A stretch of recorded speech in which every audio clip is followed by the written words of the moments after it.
probably the biggest mistake I see people making when it comes to positional sort of shooting like this, which almost guarantees in you chasing your tail, is this mistake. You do not want to be making this.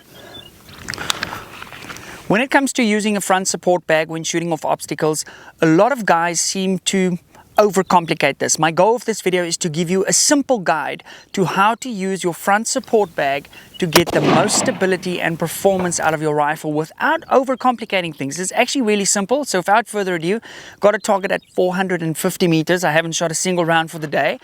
We're gonna place our bag down, put our rifle on our bag, and engage the target. I've dialed 2.5 mil. I'm shooting my Dasher in an ACC Elite.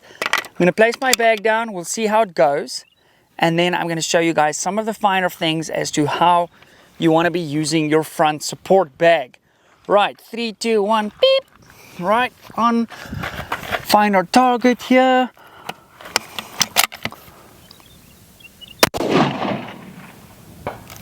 Boom, first round hit for the day. Always happy when that happens. Now, step on up and I'll show you guys what we're trying to achieve when we're doing this. Essentially what we're trying to do here, and this is something to always keep in mind, we want as much of our rifle, this area here, now on the ACC Elite and a lot of these modern chassis rifles, you will see that it's very flat. You want as much surface area of your rifle on this bag, because the more surface area you have, the more steady this whole system is going to be. In other words, you want to be putting your bag down flat, okay, like this on its side. What some shooters like to do, they like to do that and then sort of create something like that. Personally, for me, the only reason you guys will see how this bag is sort of shaped, sort of like a fortune cookie, if you will, when it comes to a flat obstacle like the one we have here, I'm going to pop it down, preferably sideways where I have this level side on my support hand side, and then I'm going to put my rifle down like that. So I've got so much surface area here on my rifle. The other place where guys make a mistake is how they actually now use their other support hand. So what I like to do, I like to have 3 fingers on the bag like that, and I'm going to squeeze those fingers into the bag and then with my thumb apply pressure on the front of my rifle. Now I'm running a little thumb shelf on the side, but if you're running external weights or something like that, you can also use that to apply a little bit of downward pressure on your rifle. Let's pop this mag in again and I'll show you guys the difference. I'll try and show you the difference between front pressure, okay, got pressure, okay, I can see that bullet running towards the target, and if I don't have any pressure, then watch the difference in recoil. Okay, no pressure actually. Now, the difference is I still hit the plate. However, my muzzle jumped up all the way and I wasn't able to see the vapor trail. So just holding it nice, squeezing down into your bag, okay, with your bottom 3 fingers and putting that little bit of downward pressure is going to help you fight that muzzle jump, and is just going to allow you quicker follow-up shots, so you can rapidly engage your target. It's going to make a massive difference. Now, what do guys do wrong when they get to positions like this? What I've noticed guys do is sometimes they'll put the bag down like this and then try and sort of get elevation with the bag like that, and immediately here, doesn't take a rocket scientist to see that you're building an unstable position.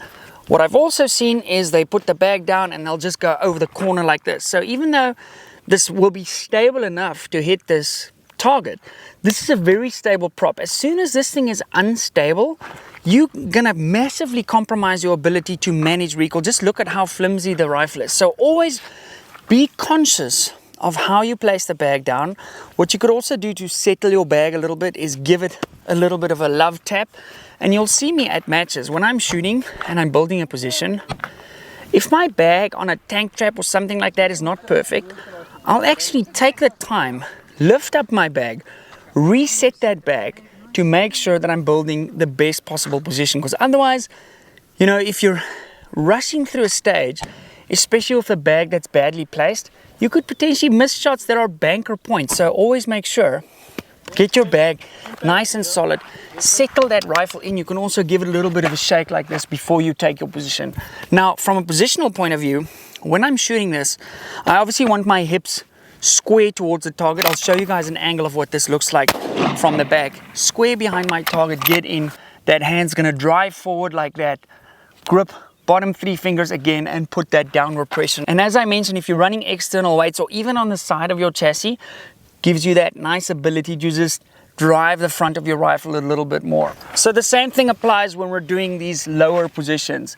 I often see guys trying to get more comfortable behind their rifle and have the rifle slightly higher, okay? And how they'll do that is they'll do something like this. And actually on the weekend, the prime example was there was a stage where we were shooting slightly downhill and your mag or your grip was hitting the obstacle, and all you had to do there was, instead of trying to clear this area here by making your bag higher, because that's one way to solve that problem, because now I don't have interference here, is simply slide back on the obstacle a little bit, and now all of a sudden you buy yourself clearance. Now we've got another target here at 790, which I haven't engaged, so let's see if we can get around on that. Okay. Sorry, I don't have a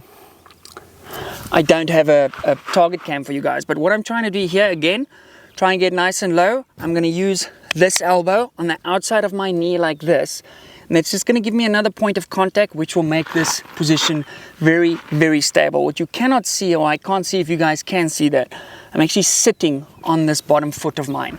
And in some cases, you can actually touch this bud pad to your knee too, and that's going to get you very, very solid. So we've got a full-size IPSC at 790 meters. I'm going to aim just off the edge of the right.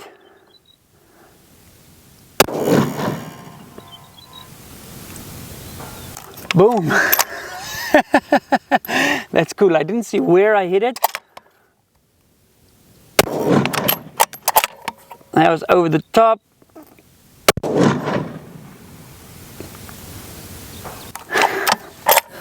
So placing the bag the right way will give you such an advantage instead of trying to overthink the bag situation. It's really simple. So rule of thumb, most rifle on bag that you can have, okay? So maximum surface area contact. It's also going to help you from a friction point of view. The more friction you have of this rifle sliding like this is going to result in less recoil. What some guys also like to do, they like to stick some grip tape over here to create a little bit of friction. I personally used to do that back in the day. Not really a fan of doing that anymore. And then that hand down, a little bit of grip on the side of your rifle with a downward pressure is going to make such a difference in your ability to ride that recoil. Now the other thing which guys do wrong here, and let's go back to the big rock so I can show you that properly. Probably the biggest mistake I see people making when it comes to positional sort of shooting like this, which almost guarantees in you chasing your tail, is this mistake. You do not want to be making this. Now the last thing you want to be doing when you're shooting like this is touching your barrel. And I see this so often where guys will reach over and actually push down on their physical barrel, so they'll be touching there instead of on the side of the rifle like that. If you're pushing down on your barrel, the chances of you introducing a tiny bit of flex will result in your impact falling lower than it should be, and you'll adjust based off that and potentially on your next shot not have the same amount of pressure. So whatever you do, never ever touch your barrel when you're shooting. It's like a super no-no. It could affect the harmonics, can affect pretty much everything when you're shooting. So remember, 3 fingers on the bag like this, little bit of downward pressure, not on your barrel, and you are off to the races when it comes to shooting off positional bags. And that's the end of the mag. The other thing that I see guys doing is when they're using the front support bag as a rear bag, they'll pop it down like this, okay, as you should when you're using a rear bag. But our goal is now to still use the support hand on our rear bag. So on the XRS, you can't really do it that much because we have this piece here, but on something like my ACC, you can actually get this other hand in nicely at the bottom here, and now you can manipulate the height of this, because if I want to aim lower, I lift my bag up by squeezing it a little bit like that. I'm obviously exaggerating this movement. And if I want to drop it, I can just, with my cheek pressure or my shoulder, settle it in a little bit more. And now what people end up doing is what I see. They get their rear bag set up like this, and then what they do, the front hand still goes here towards the front of the gun. No, you want to keep this left hand here at the rear, work it in underneath this sort of hook here, and the same thing applies. We're going to have 3 fingers on the bag like this, and then I'm going to grip onto my rifle like that and be absolutely rock solid when I'm engaging my target. That is so stable. So keep that in mind. Left hand, you want to be on the bag. It's going to make your life that much easier. If you enjoy this type of content and you want to take that precision rifle shooting to the next level, I actually have a complete series where I dump hundreds of these little tricks for you to take your precision rifle shooting to the next level. It's an online training course. The link to that is down below. Thank you very much for watching. Like, comment, subscribe, all of the lovely things, and I'll see you in the next video.